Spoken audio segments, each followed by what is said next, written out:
Hey everyone, this is Mark from Stocks and Cash. It's February 12th, 2018.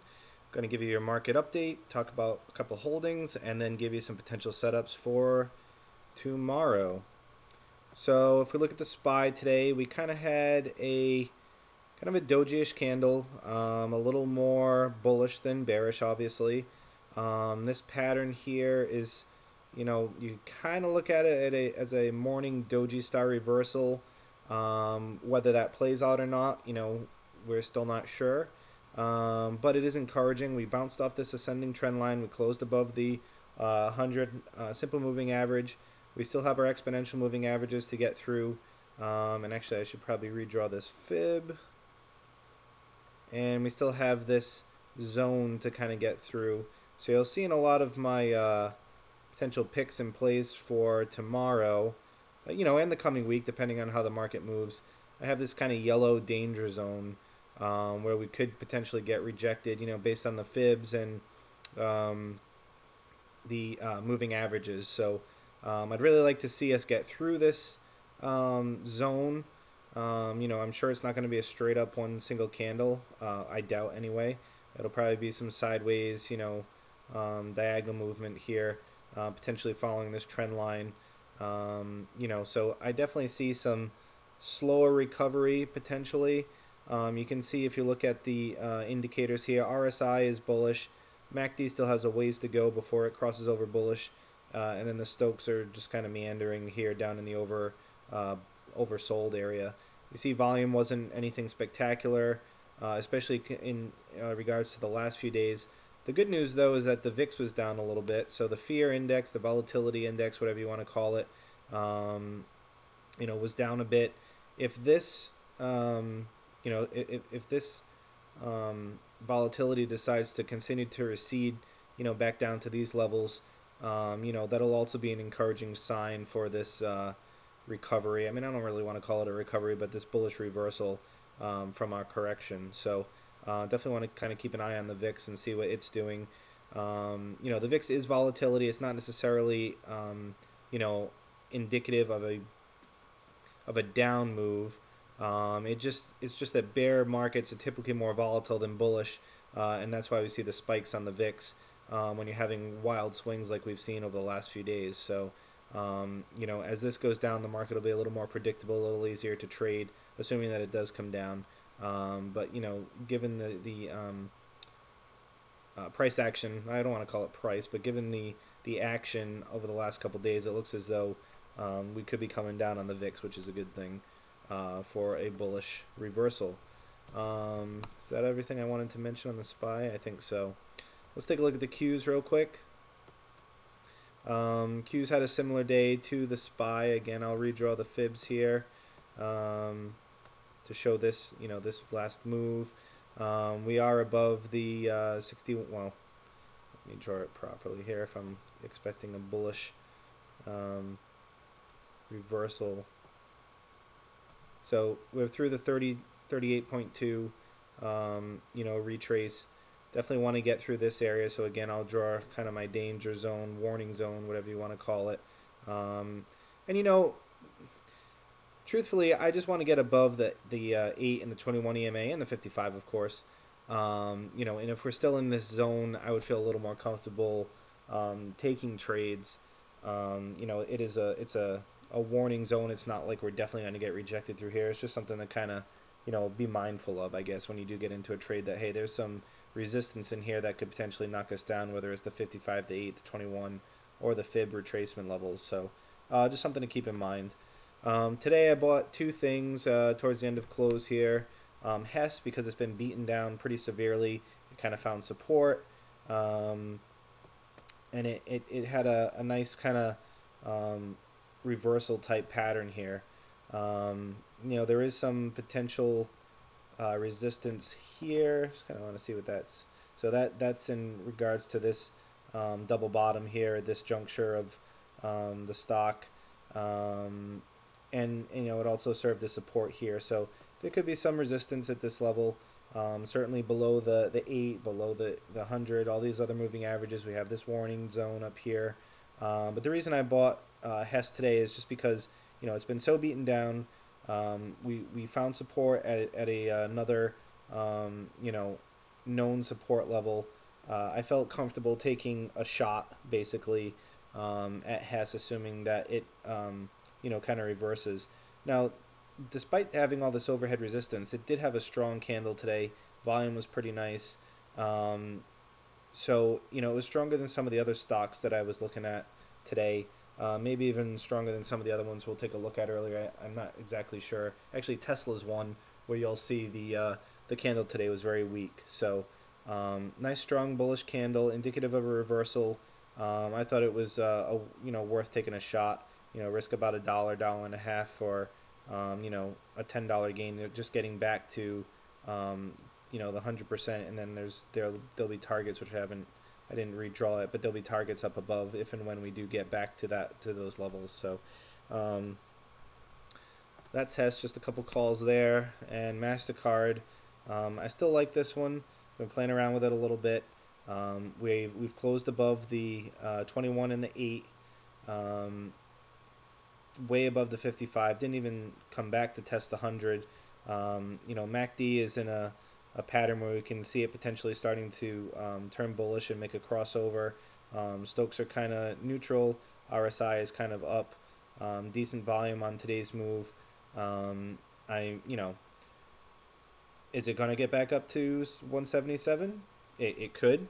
If it does, it's going to be kind of a sideways movement, I would think. I think it's going to take a week or two to get there. But I think MasterCard's been very strong. Despite the way the market behaved over the last, basically over last week, it held up pretty well overall. So I do think it's a reliable, strong stock that has more potential. So a couple calls there, expire in March. Same for Hess. That's what I'm thinking on MasterCard. And you can see, there's some pretty high targets if we do get through our breakout level here. We could go all the way up to 182 or 189, say 190. So at 168, that's about a $20 move. I mean, there's a lot to be made here on MasterCard if it does decide to take off. So I'm comfortable sitting in those calls for now. So let's take a look at some potential setups. And maybe not even just for tomorrow, but just the week in general. Apple. Okay, Apple's been beaten down. Apple came back to this support level based on this pivot point.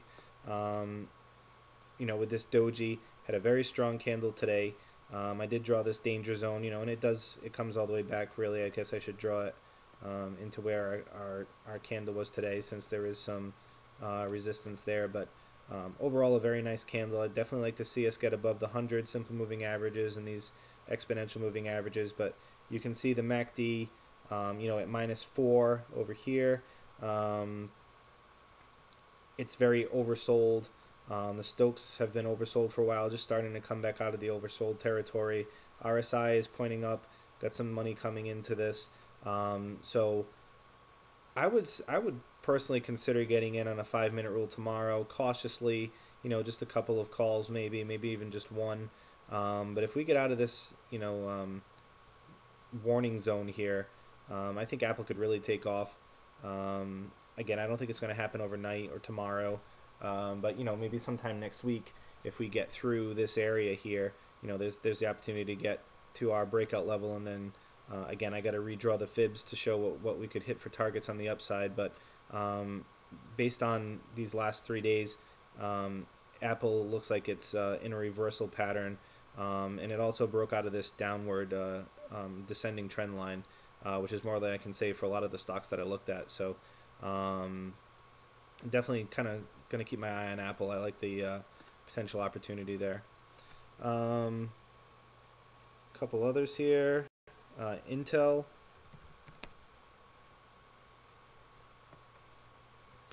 It also kind of broke through its descending trend line.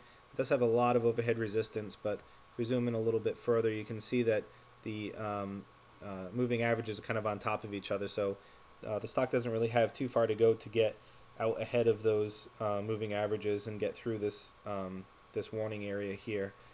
So again, like I mentioned earlier on one of the stocks, if we get through these moving averages, close above them, I'd be a little more inclined, despite that these fibs could act as resistance. Really, the moving averages to me are a more quote unquote real resistance level than the fibs. So the fibs are there to me more for guidance. The moving averages can really act as resistance. So we're still oversold here. MACD is trying to turn over, and RSI is trying to turn up. So Intel looks like a pretty decent option here. Something to keep your eye on. This would, to me, would be something at the end of the day if we do close above those moving averages, then maybe you want to grab a call or two. Let's see. Marriott looking pretty strong as well. Again, a small warning zone here. If I'm going to redraw it, for all of the fibs, I'll bring it back here. But truthfully, we want to get through the 8, which we're close to, and the 21 exponential moving averages. Again, this would be something you'd buy at the close. Personally, I wouldn't get into it right away. There is still some volatility despite the fact that it's going down. So we want to make sure that we're closing above these exponential moving averages before we get into precarious position. And the market reverses on us, which is still a real possibility. I'm looking at a bullish reversal, but certainly we could get rejected and reverse trend. I'm not saying we're definitely going up. That's just a perspective that I'm taking. Royal Caribbean, RCL. It closed actually above its exponential moving averages. This might be another one where you could take on the 5-minute rule at open tomorrow, depending on what you're comfortable in terms of risk. Stokes have bottomed out a bit. MACD is pointing bullish, looking for a crossover. RSI is getting healthy again. So Royal Caribbean looks like another nice potential play. And then Seagate STX had a pretty good pullback. We touched the 8 EMA, still kind of below the 21. Again, if we close above these lines, we still have some potential overhead resistance there, but getting through the EMAs, being above them, to me is critical.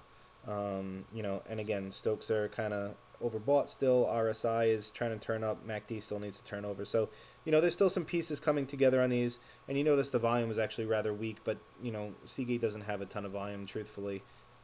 These are probably earnings, I'm guessing, these big spikes in volume. So, let's see what happens tomorrow and the next day. I would caution you on how large of positions you get into. But, these are some potential plays you could keep your eye on over the next few days. Tesla, Doji, really neutral in my mind.